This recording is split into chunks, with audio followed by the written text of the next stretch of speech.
பிரியமானவர்களே, இயேசு கிறிஸ்துவின் நாமத்தில் ஆசீர்வாத நேரத்திற்கு உங்களை அன்போடு வாழ்த்தி வரவேற்கிறேன். இன்னைக்கு உங்களுடைய குடும்பத்தோடு சேர்ந்து இப்ப நம்ம வசனத்தை தியானித்து நம்ம ஜெபிக்க போறோம். சரியா? ஆண்டவருடைய வசனத்தை எடுத்துக்கொள்ளுங்க, வேத புஸ்தகத்தை எடுத்துக்கொள்ளுங்க. 122வது சங்கீதம் 7வது வசனம். 122ஆம் சங்கீதம் 7வது வசனம். பைபிளை திருப்பிக் கொள்ளுங்க. பழைய ஏற்பாட்டில் 751வது பக்கம் எடுத்துட்டீங்களா? அந்த வசனம் பாருங்க. உன் அலங்கத்துக்குள்ளே சமாதானமும் உன் அரமனைக்குள்ளே சுகமும் இருப்பதாக. உன் அலங்கத்துக்குள்ளே சமாதானம். ஒரு குடும்பம்னு இருக்கும்போது பெரிய ஒரு ஆசீர்வாதம் என்ன தெரியுமா? சமாதானம். ஆண்டவர் நம்முடைய குடும்பத்தில் சமாதானத்தை அருளி ஆசீர்வதிக்கிறவர். 29ஆம் சங்கீதம் 11ஆம் வசனம் பாருங்க. 29ஆம் சங்கீதம் 11ஆம் வசனம். கர்த்தர் தமது ஜனத்திற்கு பலன் கொடுப்பார், கர்த்தர் தம் ஜனத்திற்கு சமாதானம் அருளி அவர்களை ஆசீர்வதிப்பார். அப்போ ஒரு குடும்பத்துக்கு தேவையானது மிகப்பெரிய ஆசீர்வாதம் சமாதானம். பெரிய அரண்மனை மாதிரி வீடு இருக்கலாம், வீட்டுக்குள்ள எல்லா வசதியும் இருக்கலாம், ஆனால் சமாதானம் இல்லைன்னா அது வீடு மாதிரி இருக்குமா? நம்முடைய குடும்பம்னா அங்கே சமாதானம் இருக்கணும். அதுதான் ஆண்டவர் கொடுக்கிற மிகப்பெரிய ஆசீர்வாதம். உங்கள் வீடு ஒரு சின்ன குட்டி வீடாக இருக்கலாம், குடிசை வீடாக இருக்கலாம், அல்லது ஒரு பெரிய வீடாக இருக்கலாம், அரண்மனை மாதிரி வீடாக இருக்கலாம். எப்படி இருந்தாலும் ரொம்ப முக்கியமானது குடும்பத்துக்கு சமாதானம். அப்போ சமாதானம் என்று வரும்போது எல்லாருக்கும் ஒரு தேவ சமாதானம் இருக்கணும். கணவன் மனைவிக்குள்ளே சமாதானம், பெற்றோர் பிள்ளைகளுக்குள்ளே சமாதானம், அதாவது உறவுகளுக்குள்ளே சமாதானம் இருந்தால் தான் வீட்டில் ஒரு நிம்மதியாக சந்தோஷமாக இருக்க முடியும். அதனால்தான் இயேசு என்ன வாக்கு கொடுத்தார்? யோவான் 14ஆம் அதிகாரம் 27ஆம் வசனத்தை பாருங்க. யோவான் 14ஆம் அதிகாரம் 27ஆம் வசனம். சமாதானத்தை உங்களுக்கு வைத்து போகிறேன், என்னுடைய சமாதானத்தையே உங்களுக்கு கொடுக்கிறேன், உலகம் கொடுக்கிற பிரகாரம் நான் உங்களுக்கு கொடுக்கிறதில்லை. உங்கள் இருதயம் கலங்காமலும் பயப்படாமலும் இருப்பதாக. நான் உங்களுக்கு சமாதானத்தை தருகிறேன், அது தேவ சமாதானம், அதனால கலங்காதுங்க அப்படின்னு ஆண்டவர் சொல்றார். ஆனால் நம்ம சமாதானத்தை ஆண்டவர் வாக்கு பண்ணி இருக்கிறாரு. குடும்பம்னா சமாதானமா இருந்தால் தான் நல்லா இருக்குது, சந்தோஷம், ஒரு ஆசீர்வாதமா இருக்குது. ஏன் இந்த சமாதானம் பாதிக்கப்படுது அப்படின்னு பார்த்தீங்கன்னா, நமக்கு ஒரு எதிராளி இருக்கிறான். அவன் பொல்லாத பிசாசு. அவனை குறித்து சாத்தான் என்று பிசாஸ் என்று பைபிளில் சொல்லி இருக்குது. அவன் தான் நம்முடைய சமாதானத்தை கெடுக்கிறவன். நம்ம சமாதானமா இருந்தால் அவனுக்கு பிடிக்காது. பாருங்க, ஆதியாகமம் முதல் 2 அதிகாரத்தில் வாசிக்கும் போது ஆண்டவர் குடும்பத்தை உண்டாக்கினதை வேதத்தில் வாசிக்கிறோம். ஆதாம் ஏவாளை சிருஷ்டித்து அவங்களை குடும்பமாக்கி அவங்களை ஆசீர்வதித்தார் என்று பார்க்கிறோம். அப்போ நம்முடைய குடும்பத்தை உண்டாக்குனது யாரு? ஃபேமிலியை உண்டாக்குனது யாரு? கணவன் மனைவி, அப்பா அம்மா, இந்த மாதிரி பெற்றோர் பிள்ளைகள், இந்த குழந்தைகள், இந்த ஒரு குடும்ப ஐக்கியத்தை உண்டாக்குனது யாரு? நம்முடைய ஆண்டவர். இந்த குடும்பம்லாம் நல்ல சந்தோஷமா நீங்க மகிழ்ச்சியா இருக்கணும்னு சொல்லி ஆண்டவர் ஒரு நல்ல ஃபேமிலியை, குடும்பத்தை நமக்கு தந்திருக்கிறார். பிசாசு பார்க்குறான், அவன் ஆண்டவருக்கு சத்துரு, எதிராளி. இந்த மனுஷங்க சந்தோஷமா இருக்காங்களே, இதை நம்ம கெடுத்தரணும், இந்த சமாதானத்தை கெடுத்த ஆண்டவர் துக்கப்படுவார்னு சொல்லி இந்த சமாதானத்தை கெடுக்கிற காரியத்தை எல்லாம் இந்த பிசாசு செய்வான் பாருங்க. அதனால என்ன பண்ணுவான்? சமாதானத்தை கெடுக்க என்னெல்லாம் உண்டாக்கலாம்? ஒரு மிஸ் அண்டர்ஸ்டாண்டிங் உண்டாக்கலாமா? இந்த பிள்ளைகளுக்குள்ள நுழைஞ்சிடலாமா? இந்த கனவு மூலமா ஒரு கோபத்தை கொண்டு வரலாமா? இந்த மனைவி மூலமா எரிச்சலை கொண்டு வரலாமா? இந்த பெரிய ஆட்கள் மூலமா ஒரு சண்டையை கொண்டு வரலாமா? இதெல்லாம் பிசாசுடைய தந்திரம். அப்போ நம்முடைய குடும்பத்துக்கு ஒரு எதிராளி இருக்கிறான் என்பதை மனதில் கொள்ளணும். அப்படி நம்ம தெரிந்து கொண்டு ஒழுங்கா நம்ம ஜெபிச்சோம்னா அவனால நம்ம குடும்பத்தை ஒன்றும் பண்ண முடியாது. என்ன, ஏசப்பா நம்ம வீட்டில் இருந்து நம்மளை பாதுகாத்து ஆசீர்வதித்து நடத்துவாங்க. அதனால தான் நம்ம இப்படி பாட்டு பாடுறோம், ஜெபம் பண்ணுறோம், ஏசப்பாட்டை வேண்டுதல் செய்கிறோம்.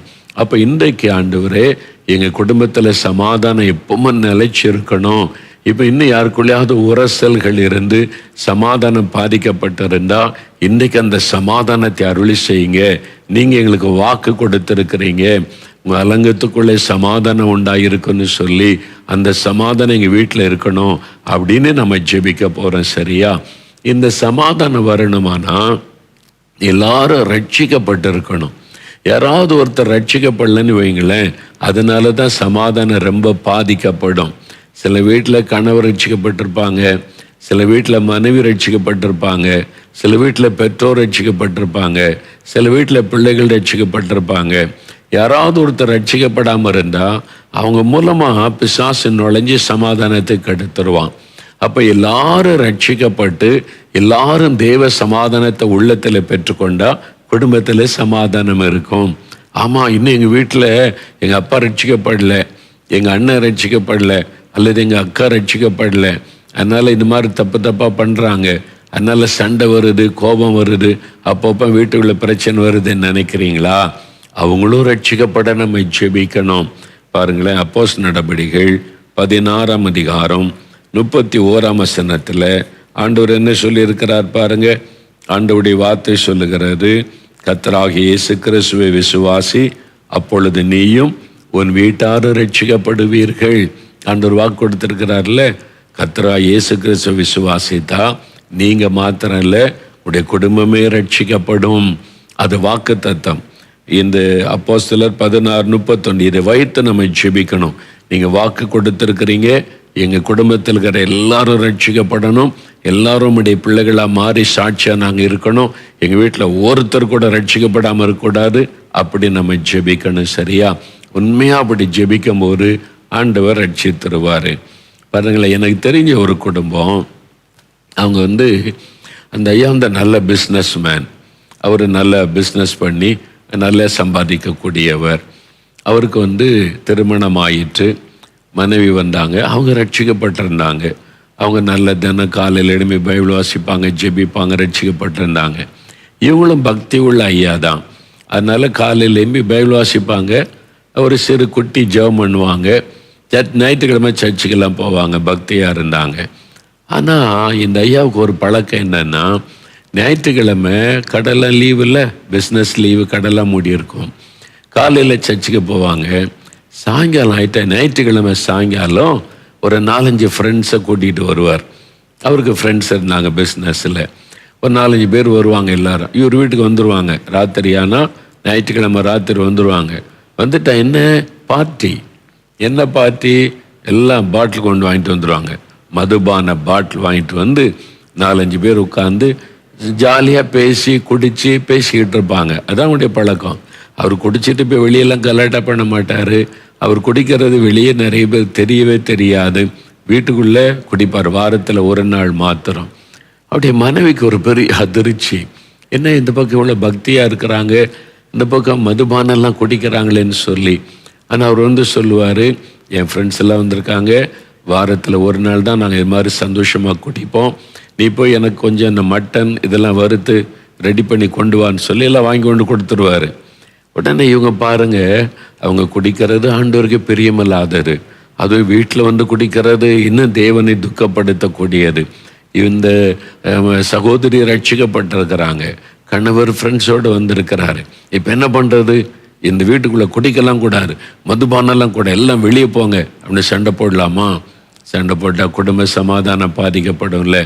அதனால் அவங்க என்ன செஞ்சாங்க, புருஷனுக்கு கீழ்ப்படித்தாங்க. சரி என்ன செய்யணும், இதெல்லாம் வறுத்து கொண்டு வா, ரெடி பண்ணி கொண்டு வான்னு சரின்னு போய் சமையல் கட்டில் போய் நல்லா ரெடி பண்ணி அதை சூடாக கொண்டு வச்சுட்டு வீட்டுக்குள்ளே போயிடுவாங்க. அவ்வளோதான். இவங்க நல்லா அந்த மட்டனை சாப்பிட்டு நல்லா குடித்து ஜாலியாக பேசிக்கிட்டு இருப்பாங்க. நடுராத்திரி வரைக்கும் பேசிக்கிட்டு இருப்பாங்க.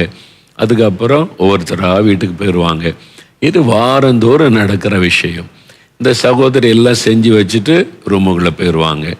ஒவ்வொரு வாரமும் அது மாதிரி செஞ்சு வச்சுட்டு வீட்டுக்குள்ளே போயிடுவாங்களா. இப்படி பல வாரம் கடந்து விட்டார். ஒரு நாள் இந்த ஐயா பார்த்தாங்க, சரி மனைவி நமக்கு கேட்குறதுக்கெல்லாம் கீழ்ப்படிந்து எல்லாம் செஞ்சு கொண்டு கொடுக்குறா, செஞ்சுட்டு என்ன பண்ணுறா பார்க்கலான்னு சொல்லி அவர் பாதியில் இந்த பார்ட்டியில் பாதியில் குடிச்சிக்கிட்டே இருக்கும்போதே உள்ளே போய் எட்டி பார்த்தார். பார்த்தா அவங்களுடைய மனைவி பெட்ரூமில் முழங்கால் படிக்கிட்டு ஜெபம் பண்ணிக்கிட்டே இருக்கிறாங்க. அவங்க கண்ணில் இந்த கண்ணீர் வடிந்து கொண்டே இருக்கிறது. அவர் பார்க்குறாரு, என்ன ஜெபம் பண்ணுறான்னு சொல்லி. இயேசுவே என் கணவரை ரட்சியும், இந்த குடிப்பழக்கத்திலிருந்து அவங்களுக்கு விடுதலை கொடுங்க, இந்த கெட்ட நண்பர்களிடத்திலிருந்து விடுதலை கொடுங்க அப்படின்னு சொல்லி அழுது அழுது ஜெபிக்கிறாங்க. இவர் அதை பார்த்தார். அப்போ ஒவ்வொரு முறையும் நான் என் நண்பர்களோடு வந்து குடிக்கும்போது என் மனைவி போய் முழங்கால் படியிட்டு அழுது எனக்காக ஜெபம் பண்ணுகிறாள். அந்த ஜெபம் அவருடைய உள்ளத்தை தொட்டார். அவள் என்கிட்ட சண்டை போடலை, அவள் என்னை குறை சொல்லலை, இப்படி குடிக்காதுங்கன்னு சொல்லலை, இந்த நண்பர்களெலாம் கூட்டிகிட்டு வராதுங்கன்னு சொல்லலை, பிரச்சனை பண்ணலை. நான் சொல்லதுக்கெல்லாம் கீழ்ப்படிஞ்சிட்டு எனக்காக அழுது ஜெபிக்கிறாளே. உடனே அவர் ஒப்பு கொடுத்தார், ஆண்டவரே இனி நான் குடிக்க மாட்டேன், இனி இந்த கெட்ட நண்பர்களை அழைத்து கொண்டு வர மாட்டேன். அன்றைக்கு அவர் அவனை ஒப்பு கொடுத்து ரட்சிக்கப்பட்டு குடும்பமே மாறிவிட்டார். ஜெபம், விசுவாசத்தோடு ஜெபிக்கிற ஜெபம். நீயும் உன் வீட்டாரை ரட்சிக்கப்படுவீங்கன்னு ஆண்டவர் வாக்கு கொடுத்திருக்கிறாரு. அதனால இந்த வாக்கு தத்துவத்தை வைத்து உங்கள் வீட்டில் யாராவது ரட்சிக்கப்படாமல் இருந்தால் ஜெபிக்கணும். சரியா? அடுத்தது பாருங்க, கொலோசியர் 3:2 வாசிக்கிறேன். கொலோசியர் 3:18-19 என்ன சொல்லியிருக்குது பாருங்க. மனைவிகளே, கர்த்தருக்கு ஏற்கும்படி உங்கள் புருஷருக்கு கீழ்ப்படியுங்கள். புருஷர்களே, உங்கள் மனைவிகளில் அன்பு கூறுங்கள், அவர்களை கசந்து கொள்ளாதிருங்கள். ஒரு குடும்பத்துக்கு ரொம்ப முக்கியமானவங்க யாரு? கணவன் மனைவி. அவங்க தான் குடும்ப தலைவன் தலைவி. இல்லை, அந்த 2 பேருக்குள்ள சமாதான உறவு நல்லா இருந்து தானே குடும்ப சமாதானமாக இருக்கும். அவங்க சண்டை போட்டுக்கிட்டே இருந்தாங்கன்னா பிள்ளைகள் பாதிக்கப்படும், எல்லாமே பாதிக்கப்படும். இல்லை, அப்போ ஒரு கணவன் மனைவி சமாதானமாக இருக்கணும்னா என்ன செய்யணும்? வசனத்துக்கு கீழ்ப்படியணும். வசனம் என்ன சொல்லுது? முதல்ல, மனைவிகளே உங்களுடைய புருஷருக்கு கீழ்ப்படியுங்கள். கீழ்ப்படுகிற ஒரு இருதயம் எனக்கு தாங்க ஆண்டவரேன்னு ஒவ்வொரு மனைவியும் ஜெபிக்கணும். நான் எப்பொழுதும் எல்லா காரியத்திலும் என் கணவருக்கு நான் கீழ்ப்படியணும். எதிர்த்து நிற்கக்கூடாது, எதிர்த்து பேசக்கூடாது, வாக்குவாதம் பண்ணக்கூடாது. கீழ்ப்படிதலோடு இருக்க எனக்கு உதவி செய்யும்னு நம்ம ஒப்பு கொடுத்துட்டா சமாதானம் வந்துடும். அதே மாதிரி புருஷர்கள், என் மனைவியை நான் நேசிக்கணும் ஆண்டவரே, என் உமக்கு பிறகு ஆண்டவருக்கு பிறகு என் மனைவியை தான் அதிகமாக நேசிக்கணும். நான் அவளை கனம் பண்ணணும், கனப்படுத்தி வச்சிருக்கணும், அவளுக்கு கொடுக்கக்கூடிய கனத்தை கொடுக்கணும். வேலைக்காரி மாதிரி நடத்தக்கூடாது, அடிமை மாதிரி நடத்தக்கூடாது. எனக்கு ஏற்ற துணையாக தந்திருக்கிறீங்க, அதனால என் மனைவியை நான் நேசிக்கணும், என் மனைவியை நான் கசந்து கொள்ளக்கூடாது, என் மனைவியிடத்தில் நான் அன்பாக இருப்பேன். நான் எதை செய்தாலும் மனைவிக்கு அன்பா செய்வேன். எரிச்சலோட கோபத்தோட என் மனைவிகிட்ட பேச மாட்டேன். அதெல்லாம் எனக்கு மன்னிச்சிருங்க, நான் அன்பாக இருக்க எனக்கு உதவி செய்யுங்கன்னு ஜெபிச்சு பாருங்க, உங்களுடைய குடும்பத்துக்குள்ள சமாதானம் வந்துடும். அதே மாதிரி பாருங்களேன், எபேசியர் 6 ஒரு 3-4 வாசிக்கிறேன். பிள்ளைகளை கவனிங்க. பிள்ளைகளே, உங்கள் பெற்றாருக்கு கர்த்தருக்குள் கீழ்ப்படியுங்கள், இது நியாயம். உனக்கு நன்மை உண்டாயிருப்பதற்கும் பூமியிலே உன் வாழ்நாள் நீடித்திருப்பதற்கும் உன் தகப்பனையும் உன் தாயையும் கனம் பண்ணுவாயாக என்பதே வாக்குத்தத்தமுள்ள முதலாம் கற்பனையாயிருக்கிறது. பிதாக்களே, நீங்களும் உங்கள் பிள்ளைகளை கோபப்படுத்தாமல் கர்த்தருக்கேற்ற சிக்ஷையிலும் போதனையிலும் அவர்களை வளர்ப்பீர்களாக. இங்க பெற்றோர் பிள்ளைகளுக்கு ஆண்டவர் சொல்றார். பார்த்தீங்களா? பெற்றோர் பிள்ளைகள், அங்கே கணவன் மனைவி, பெற்றோர் பிள்ளைகள். பிள்ளைகளே, நீங்க என்ன செய்யணுமா? பெற்றோருக்கு கீழ்ப்படியணும். இல்லை, நீங்க கீழ்ப்படியாட்டா அப்பா அம்மாவுக்கு வருத்தம் வந்துடும். உங்க பெற்றோரை நீங்க துக்கப்படுத்தின ஆசீர்வாதமா இருக்க முடியுமா? அதனால முதல்ல கீழ்ப்படியணும். அதனால இந்த நான் என்னையே சொல்லிக்கிட்டு இருக்க அப்படின்னு எதிர்த்து பேசக்கூடாது. முறுமுறுக்கு சரியம்மா நான் செய்கிறேன்னு சொல்லணும், சரியப்பா நான் செய்கிறேன்னு சொல்லணும். நீங்கள் கீழ்ப்படுகிறத பார்த்து ஏசப்பா சந்தோஷப்பட்டு ஆசீர்வதிப்பாங்க. நீங்கள் கீழ்ப்படியாமல் போகும்போது அப்பா அம்மாவுக்கு வருத்தம் வந்துடும், சமாதானம் பாதிக்கப்படும்ல. ஏன் என் பிள்ளை எனக்கு கீழ்ப்படிய மாட்டேங்குதுன்னு சொல்லி அதனால் கீழ்ப்படியணும். அதே மாதிரி பெற்றோர், நீங்கள் பிள்ளைகளை பெற்றோர் உங்களுடைய பிள்ளைகளை கோவப்படுத்தக்கூடாது. அவங்க கோவம் வர்ற மாதிரி நீங்கள் பேசக்கூடாது, நடக்கக்கூடாது. அவங்கள சந்தோஷமாக வைத்து கொள்ளணும். அவங்கள உற்சாகப்படுத்தணும். இதை குறை சொல்லிக்கிட்டே இருக்கக்கூடாது, குற்றம் சொல்லிக்கிட்டே இருக்கக்கூடாது. அவங்கள திருத்தணுமானா கர்த்தருக்கேற்ற சிக்ஷை வசனத்தை சொல்லி, நம்ம ஆண்டவருடைய பிள்ளைங்க, நீங்கள் கர்த்தருடைய பிள்ளைங்க, இப்படி தான் நடக்கும்னு ஐயசப்பா சொல்கிறாங்க, இது தவறு அப்படி நீங்கள் உணர்த்தணுமே இல்லாமல் தாறுமாறான வார்த்தைகளை பேசி பிள்ளைகளுடைய உள்ளத்தை காயப்படுத்திடக்கூடாது. அதுவும் தவறு. என்று பைபிள் சொல்லுது. அப்போ எல்லாருமே ஒரு கணவன், மனைவி, பெற்றோர், பிள்ளைகள் அவங்கவுங்க காரியத்தில் வசனம் சொல்கிறபடி ஒழுங்காக நடந்தால் வீட்டுக்குள்ளே சமாதானம் இருக்கும். சில வீட்டில் பெரியவங்க இருப்பாங்கல்ல, மாமனார், மாமியார். அப்போது மாமியார் எப்படி இருக்கணும், மருமகள் எப்படி இருக்கணும் அப்படின்னு சொன்னால் ரூத்து சரித்திரத்தை வாசிக்கணும். அங்கே மாமியார் சொல்கிறாங்க மகளே அப்படின்னு சொல்லி மருமகளை நேசிக்கிறாங்க. மருமகள் சொந்த தாயை போல நேசிக்கிறாள். எல்லாத்துக்குமே பைபிளில் நமக்கு இருக்குல்ல. அப்போ இந்த வசனத்தில் சொல்லப்பட்ட மாதிரி நம்முடைய வாழுவதற்கு ஒப்பு கொடுத்தா குடும்பத்துக்குள்ளே சமாதானம் வந்துடும். இப்போ ஜெபிக்கலாமா? யார் யார் வீட்டில் சமாதான குறைவு இருக்குது, பிரச்சனை இருக்குன்னா, ஏசப்பா இன்றைக்கு அந்த சமாதான குறைவை மாற்றி எங்களுக்குள்ள தெய்வ சமாதானம் எங்கள் வீட்டில் இருக்கணும். நீங்கள் வாக்கு கொடுத்தபடி உங்களுடைய அலங்கத்துக்குள்ளே சமாதானம், அந்த ஆசீர்வாதத்தை தாங்கன்னு முதல்ல ஜெபிக்கணும். சரியா? அதன் பிறகு நம்ம நம்ம என்ன ஜெபிக்க போகிறோன்னு சொன்னால், நம்ம உங்களுடைய சபை, உங்கள் பாஸ்டர், உங்களுடைய சபை, அங்கே நடக்கிற ஊழியங்கள், அதுக்காக நம்ம ஜெபிக்கணும். அப்புறம் நம்முடைய தேசத்துக்காக ஜெபிக்கணும். கடைசியில் நீங்கள் எழுதி வைத்திருக்கிற ஜெப குறிப்பை வைத்து இப்போ ஜெபிக்கணும். நம்ம கூட ஆயிரக்கணக்கான குடும்பங்கள் இணைஞ்சிருக்கிறாங்க. எல்லாரும் சேர்ந்து நம்ம ஏசப்பா கிட்ட ஜெபிக்கிறோம். சரியா? இப்போ நம்ம ஜெபிக்கலாமா? அப்படியே முழங்கால் படியிடலாமா? எல்லாரும் முழங்கால் படியிட்டு ஏசப்பாவுக்கு முன்னால் எல்லாரும் ஜெபிக்கணும். எல்லாம் முழங்கால் படியிடுங்க. இப்போ ஏசப்பாட்ட ஜெபிக்க போகிறோம். உங்களுடைய ஜெப குறிப்புகளை வைத்து கடைசியில் ஜெபிக்கணும். முதலாவது குடும்பத்துக்குள்ள சமாதானம், அதுக்கு ஜெபம். ரெண்டாவது நம்முடைய சபை, நம்முடைய தேசம், இந்த கொரோனா அந்த கிருமிகள் அழிக்கப்பட்டு சமாதானம் தேசத்தில் காணப்படணும், அதுக்கு ஜெபிக்கணும். கடைசியாக நம்முடைய ஜெப குறிப்புகளை வைத்து ஜெபிக்கணும். சரியா? ஜெபிக்கலாம். எல்லாம் முழங்கால் படியிடுங்க. ஏசப்பாட்டை ஜெபிக்கலாம். தகப்பனே, இந்த சந்தோஷமான வேலைக்காக ஸ்தோத்திரம். நாங்கள் எல்லாரும் குடும்பமாக இணைந்து உம்முடைய முகத்தை நோக்கி பார்க்கிறோம். உன் அலங்கத்துக்குள்ளே சமாதானம் உண்டாகும் என்று வாக்கு கொடுத்திருக்கிறீர். எங்கள் வீட்டுக்குள்ளே தேவ சமாதானம் நிலைத்திருக்க ஜெபிக்கிறோம். எங்களுடைய குடும்பம் உமக்கு சொந்தம், நாங்கள் உமக்கு சொந்தம். எங்கள் குடும்பத்துக்குள்ளே சமாதானத்தை கெடுக்கிற ஆவிகளை இயேசுவின் நாமத்தில் கடிந்து கொள்கிறோம். தேவ சமாதானம் எங்கள் வீட்டில் நிலைத்திருக்கட்டும். இன்னும் ரட்சிக்கப்படாதவங்களை கர்த்தர் தொடும், அவங்களும் ரட்சிக்கப்படணும். என் குடும்பத்தில் இருக்கிற எல்லாரும் ரட்சிக்கப்பட்டு உமக்கு சாட்சியாக இருக்கும்படி ஆண்டவரை, ரட்சிக்கப்படாத என்னுடைய குடும்பத்தில் இருக்கிற என் தகப்பனார், என் தாயார், என் பிள்ளைங்க அல்லது என் பெற்றோர், என்னுடைய மாமியார், மாமனார், அவங்களுக்காக ஜெபிக்கிற ஆண்டவரை, ரட்சிக்கப்படாமல் யார் இருந்தாலும் அவங்களை சந்திங்க, அவங்களை தொடுங்க, அதற்காக ஜெபிக்கிறோம். தகப்பனே, நான் புருஷனாக கீழ்ப்பன் மனைவியை நேசிக்கிற இருதயத்தை தாருமென்று ஜெபிக்கிற பிள்ளைகளுக்கு உதவி செய்யும். என் கணவருக்கு நான் கீழ்ப்படிந்திருக்கணும்னு ஜெபிக்கிற மனைவிக்கு உதவி செய்யும். என் பெற்றோருக்கு நான் கீழ்ப்படிந்திருக்கணும்னு ஜெபிக்கிற பிள்ளைகளுக்கு உதவி செய்யும். இந்த குடும்பத்தில் எந்த சமாதான குறைவும் வராதபடி நிறைவாக நீர் காத்துக்கொள்ளும். இப்பொழுது எங்களுடைய சபைக்காக ஜெபிக்கிறோம். எங்களுடைய மெய்ப்பருக்காக ஜெபிக்கிறோம். சீக்கிரத்தில் சபை திறக்கப்பட்டு ஆராதனைக்கு செல்ல உதவி செய்யும். எங்க பகுதியில் இருக்கிற எல்லா மக்களும் ரட்சிக்கப்படணும்ப்பா. எங்க தெருவில் இருக்கிறவங்க எல்லாம் ரட்சிக்கப்படணும், அதற்காக ஜெபிக்கிறோம். எங்க தேசத்தில் இருக்கிற 138 கோடி மக்களும் ரட்சிக்கப்பட்டு உம்முடைய பிள்ளைகளாய் மாற வேண்டும் என்று அவர்களுக்காக நாங்கள் கருத்தாக ஜெபிக்கிறோம். ஆண்டவரே, எங்களுடைய முதலமைச்சரை ஆசீர்வதியும். அவர்கள் மீது ஆளுகை செய்து எங்கள் தமிழ்நாட்டுக்கு நன்மை நடக்கும்படி பயன்படுத்தும். எங்களுடைய பிரதமருக்காக ஜெபிக்கிறோம். கர்த்தர் அவர் மேல கரம் வைத்து ஆசீர்வதித்து ஆளுகை செய்யும்.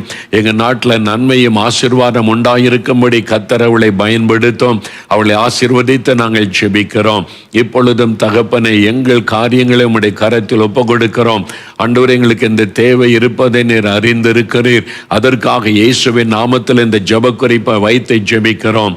தகப்பனை, இப்பொழுதும் தேவ ஊழியக்காரனாய் இந்த குடும்பங்களோடு இணைந்து அவருடைய ஆசீர்வாதத்துக்காக ஜெபிக்கிறேன். அவர்கள் என்னென்ன ஜெப குறிப்புகளை உம்முடைய பாதத்தில் வைத்து இப்பொழுது ஜெபிக்கிறார்களோ அந்த காரியத்தில் எல்லாம் நீர் அற்புதம் செய்ய வேண்டும் அப்பா.